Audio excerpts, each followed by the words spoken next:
Okay, and in terms of how we position ourselves, let's focus on that threat, on that dual threat at the moment. What would you say, Marc, in terms of positioning NATO? Well, first, I would say that the world has changed over the past years. I mean, now we have 45 minutes to speak about terrorism and the whole summit.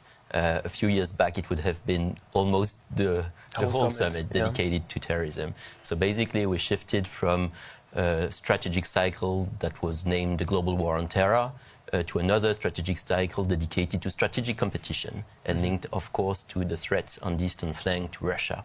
So it's a different world, but as Beatrice said, we still have a terrorist threat, and we have to deal with it. If you look at the Global Terrorism Index that was published a couple of months ago, actually what it showed is that terrorism is now on the rise. It used actually to decline over the past decade, and now it's on the rise again in terms of the number of countries that are targeted by terrorists, but also in terms of fatalities.